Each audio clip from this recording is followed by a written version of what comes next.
ఉన్న బంగారాన్ని విడిపించి ఆ రోజు ఆన్లైన్ రేటుకే మేము కొంటాం. Sharma gold company.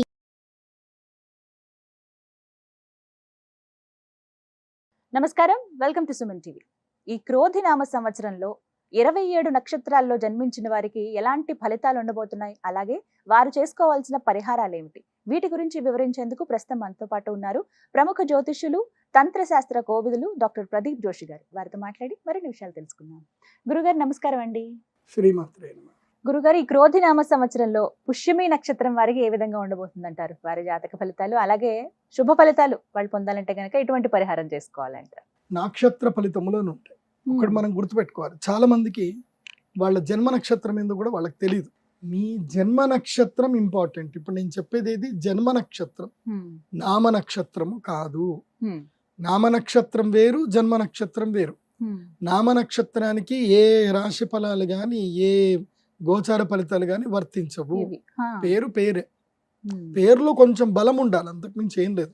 అది న్యూమరాలజీ అనుకోండి. నేను చెప్పేటువంటి పరీక్ష ఏవైతే నక్షత్ర ఫలితాలు ఏవైతే ఉన్నాయో ఇవి జన్మ నక్షత్రం అయితే తెలుసుకోవాలి. మీ జన్మ నక్షత్రం మీకు తెలియదంటే నా వెబ్సైట్కి విజిట్ అవ్వండి. అక్కడ మీ date of birth, time, place అన్ని కూడా ఎంటర్ చేయండి. మీకు మీ యొక్క జాతకం మీకు ఈమెయిల్లో PDF రూపంలో వస్తుంది. ఇది 500 పేజీలకు పైగా వస్తుంది. డే టు డే రిపోర్ట్ తో సహా వస్తుంది. అంటే ఈ రోజు ఏం జరగబోతుంది, రేపు ఏం జరగబోతుంది అనేది సూచనప్రాయంగా డే టు డే రిపోర్ట్ తో సహా వస్తుంది. సో అది మీరు స్వీకరించవచ్చు. మీ జన్మ నక్షత్రం అక్కడి నుంచి తెలుసుకోండి.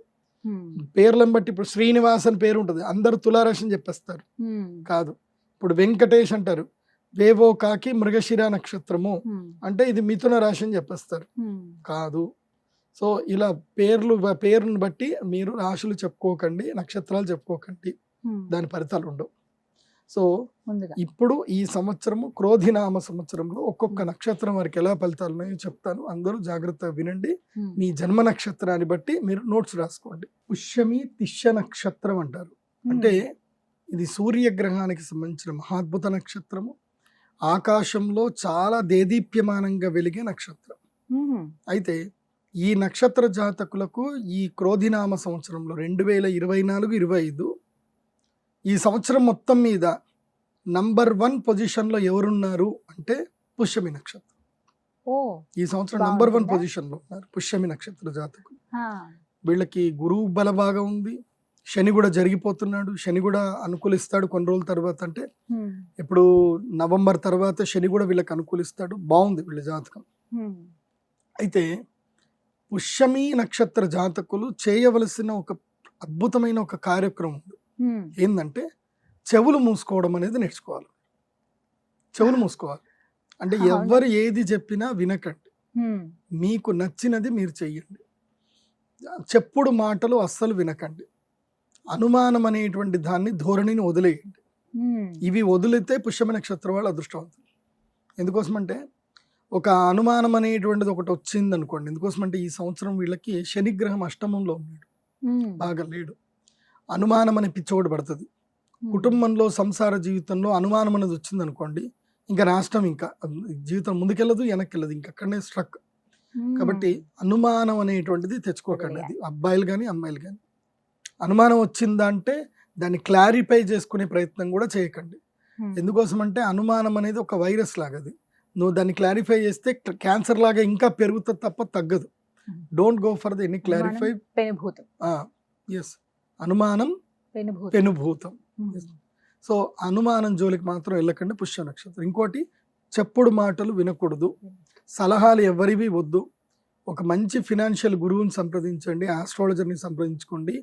ఈ సంవత్సరం ఏమేం చేయాలి అనేది ఒక ప్లానింగ్ తీసుకోండి. ఈ ఏప్రిల్ మంత్లో తీసుకోండి. ఎందుకోసమంటే ఇది మీకు రాజయోగ సమయము. నంబర్ 1 అదృష్టవంతులు ఈ సంవత్సరం పుష్యమి నక్షత్రం. కాకపోతే మీరు నంబర్ 1లో ఉండాలంటే మీకు గైడ్ లైన్స్ అయితే కావాలి. ఎందుకోసమంటే అప్పుడు మీరే ఇప్పుడు మీరే. గ్రహస్థితులు మారాయి కానీ మీ యొక్క జీవన విధానాన్ని మార్చుకోలేకపోతే ఎట్లాగా? సో జీవన విధానం మార్చడానికి ప్రయత్నాలు చేసుకోండి. అదృష్ట యోగం వస్తుంది. మీకు ఏం పెద్దగా చెప్పాల్సిన అవసరం లేదు. పరిహారం ఒక్కటే, మీకు సూర్యగ్రహణము మిమ్మల్ని కొట్టేస్తుంది. ఎందుకోసం అంటే కర్కాటక రాశి వారికి సూర్యగ్రహణం అరిష్టంగా ఉంది, కొట్టేస్తుంది మిమ్మల్ని. సో అది కొట్టేయొద్దు అని అంటే మీరు సూర్యగ్రహణం రోజున అరిష్ట నివారణ తంత్రం చేయించుకుంటే ఈ సంవత్సరం అంతా బాగుంటుంది మీకు, అది గుర్తించండి. తర్వాత రెగ్యులర్ గా హనుమాన్ చాలీస చదవండి. శని మహాదశ కాబట్టి శని బాగా లేడు కాబట్టి ప్రతిరోజు ఓ హనుమాన్ చాలీస చిన్న బుక్ దొరుకుతుంది, ప్రతిరోజు జయ హనుమాన్ జ్ఞాన గుణ సాగర జయ కపీశతిహు లోకవు జాగర, చక్కగా ఓ 15 నిమిషాలు అయిపోతుంది, 10 నిమిషాలు మంచిగా చదువుతుంటే. ఆ హనుమాన్ చాలీస ప్రతిరోజు నిత్యం చదువుకోండి. ఈ సంవత్సరంలో మిమ్మల్ని కొట్టేటోళ్ళు ఉంటారు చెప్తున్నా. ఇదే వారికి పరిహారం. చెవులు మూసుకోవాలి, వినొద్దు, ఎవరు చెప్పుడు చెప్పినా మాటలు వినొద్దు. వినొద్దు అంటారు. నీకు నచ్చింది నువ్వు చేసుకుంటూ పోతే పుష్యమి నక్షత్రం వారు ఈ ఒక్కటి ఈ సలహా మాత్రం పాటించాలంటారు. పాటించాలి. చక్కటి పరిహారం కూడా తెలియజేశారు గురుగారు. మఖా నక్షత్రం వారికి క్రోధినామ సంవత్సరంలో ఏ విధంగా ఉంటుందంటారు? నక్షత్ర ఫలితములోనే ఉంటాయి. ఒకటి మనం గుర్తుపెట్టుకోవాలి, చాలా మందికి వాళ్ళ జన్మ నక్షత్రం ఏందో కూడా వాళ్ళకి తెలియదు. మీ జన్మ నక్షత్రం ఇంపార్టెంట్. ఇప్పుడు నేను చెప్పేది ఏది, జన్మ నక్షత్రం, నామ నక్షత్రము కాదు. నామ నక్షత్రం వేరు, జన్మ నక్షత్రం వేరు. నామ నక్షత్రానికి ఏ రాశి ఫలాలు గాని ఏ గోచార ఫలితాలు గాని వర్తించవు. పేరు పేరే, పేరులో కొంచెం బలం ఉండాలి, అంతకుమించి ఏం లేదు. అది న్యూమరాలజీ అనుకోండి. నేను చెప్పేటువంటి పరీక్ష ఏవైతే నక్షత్ర ఫలితాలు ఏవైతే ఉన్నాయో ఇవి జన్మ నక్షత్రం అయితే తెలుసుకోవాలి. మీ జన్మ నక్షత్రం మీకు తెలియదంటే నా వెబ్సైట్కి విజిట్ అవ్వండి. అక్కడ మీ date of birth, time, place అన్ని కూడా ఎంటర్ చేయండి. మీకు మీ యొక్క జాతకం మీకు ఈమెయిల్లో PDF రూపంలో వస్తుంది. ఇది 500 పేజీలకు పైగా వస్తుంది. డే టు డే రిపోర్ట్ తో సహా వస్తుంది. అంటే ఈ రోజు ఏం జరగబోతుంది, రేపు ఏం జరగబోతుంది అనేది సూచన ప్రాయంగా డే టు డే రిపోర్ట్ తో సహా వస్తుంది. సో అది మీరు స్వీకరించవచ్చు. మీ జన్మ నక్షత్రం అక్కడి నుంచి తెలుసుకోండి. పేర్లను బట్టి ఇప్పుడు శ్రీనివాస్ అని పేరు ఉంటుంది, అందరు తులారాశి అని చెప్పేస్తారు. కాదు. ఇప్పుడు వెంకటేష్ అంటారు, వేవో కాకి మృగశిర నక్షత్రము అంటే ఇది మిథున రాశి అని చెప్పేస్తారు. కాదు. సో ఇలా పేరును బట్టి మీరు రాశులు చెప్పుకోకండి, నక్షత్రాలు చెప్పుకోకండి, దాని ఫలితాలు ఉండవు. సో ఇప్పుడు ఈ సంవత్సరము క్రోధినామ సంవత్సరంలో ఒక్కొక్క నక్షత్రం వారికి ఎలా ఫలితాలు ఉన్నాయో చెప్తాను, అందరూ జాగ్రత్తగా వినండి.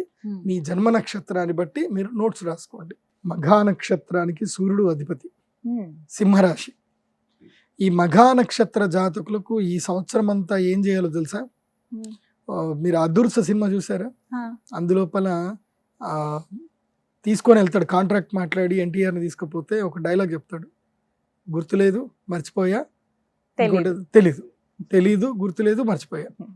ఈ సంవత్సరం ఇదే చెప్పండి, ఎవరేం అడిగినా సరే, గుర్తులేదు తెలియదు మర్చిపోయా, అందరికి ఇదే చెప్పండి. ఈ సంవత్సరం అస్సలు బాగలేదు వీళ్ళకి. నాకు అన్ని తెలుసు అని ముందు పోయామనుకో మీ నెత్తి మీద మొత్తం భారం పెట్టేస్తారు. ముఖ్యంగా స్టూడెంట్స్ కానీ, లెక్చరర్స్ కానీ, ఎవరైనా ఉద్యోగం చేసేవాళ్ళు కానీ, ఏం లేదు, తలదించుకొని ఆఫీస్కి వెళ్ళాలి, పని చేసుకోవాలి, మళ్ళీ తలదించుకొని వెళ్ళిపోవాలి. మధ్యలో ఈ మఘా నక్షత్ర జాతకులు ఏంటంటే ప్రతి దాంట్లో నేనున్నా అని చేయిస్తారు. మీరు ఏదైనా సెమినార్ కండక్ట్ చేస్తున్నారు అనుకోండి, ఆ సెమినార్లో మోస్ట్ ఆఫ్ ద చేతులెత్తే వాళ్ళు వీళ్ళే ఉంటారు. మఘా నక్షత్ర జాతకులు, వీళ్ళకి విపరీతమైన డౌట్లు. ఎవరిని ఎప్పుడెక్కడ క్రిటిసైజ్ చేద్దాం, ఎవరిని ఎక్కడ తొక్కుదామా, ఇవే అంటే వాళ్ళకి తెలిసిన డౌట్లు అడుగుతారు అనమాట. వీడు కరెక్ట్ ఆన్సర్ చెప్తాడా చెప్పడానికి. సో ఈ సంవత్సరం ఇలాంటి కొంటె పనులు చేయకండి. ఈ సంవత్సరం ఏమీ బాగాలేదు. మఘా నక్షత్ర జాతకులు చాలా సింపుల్, తిన్నామా పడుకున్నామా తెల్లారిందా.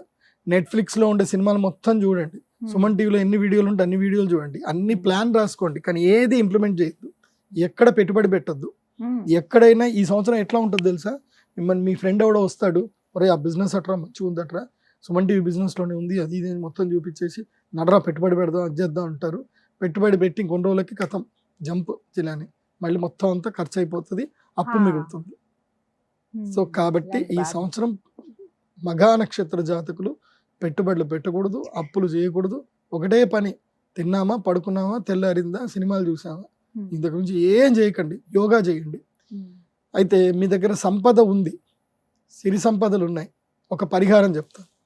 ఏమిటంటే బెంగళూరులో, హైదరాబాద్లో, మైసూర్లో మంచి జూలు ఉన్నాయి.